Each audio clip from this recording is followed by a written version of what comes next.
আমি সেই মেয়ে।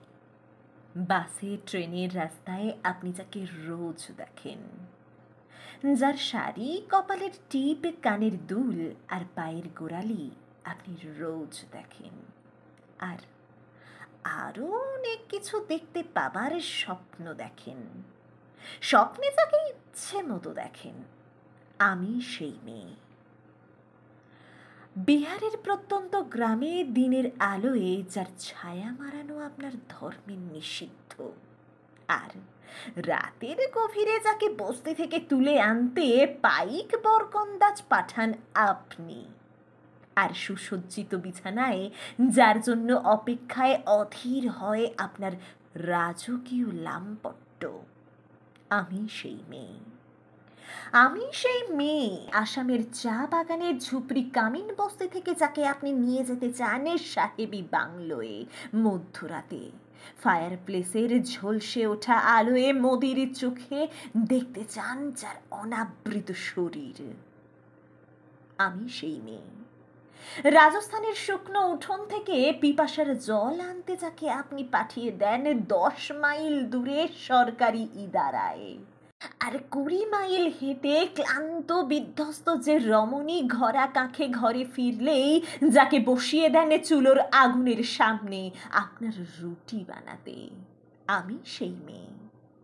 আমি সেই মেয়ে যাকে নিয়ে আপনি মগ্ন হতে চান গঙ্গার ধারে, কিংবা ভিক্টোরিয়ার সবুজে, কিংবা সিনেমা হলের নীল অন্ধকারে, যার চোখে আপনি এঁকে দিতে চান ঝুটা স্বপ্নের কাজল আর ফুরিয়ে যাওয়া সিগারেটের প্যাকেটের মতো, যাকে পথের পাশে ছুঁড়ে ফেলে আপনার ফুল সাজানো গাড়ি শুভ বিবাহ সুসম্পন্ন করতে ছুটে যায় শহরের পথে।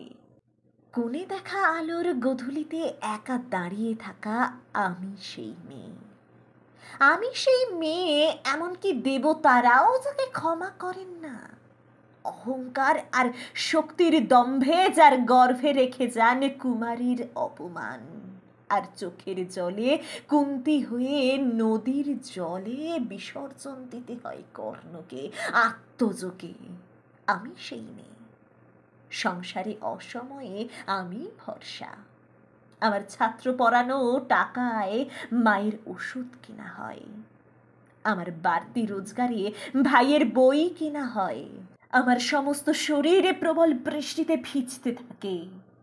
কালো আকাশ মাথায় নিয়ে আমি ছাতা হয়ে থাকি। ছাতার নিচে সুখে বাঁচে সংসার। আপনারা আমার জন্য অনেক করেছেন।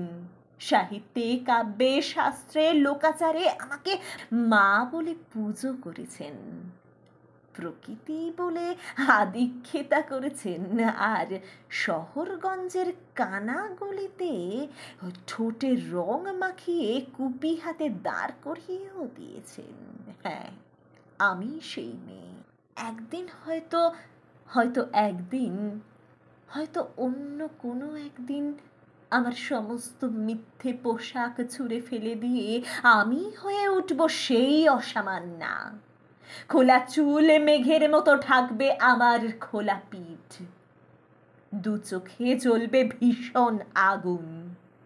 কপাল ঠিকরে বেরোবে ভয়ঙ্কর তেজ রশ্মি।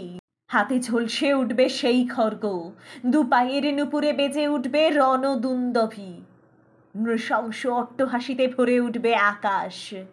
দেবতারাও আতঙ্কে স্তব্ধ হয়ে বলতে থাকবেন, মহামেঘপ্রভাং ঘোরাং মুক্তকেশিং চতুর্ভুজাং কালিকাং দক্ষিণাং মুন্ডমালা বিভূষিতাং।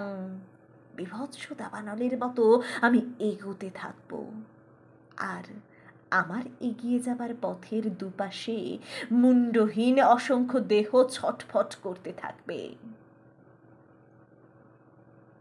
সভ্যতার দেহ, প্রগতির দেহ, উন্নতির দেহ, সমাজের দেহ। হয়তো আমি সেই মেয়ে, হয়তো বা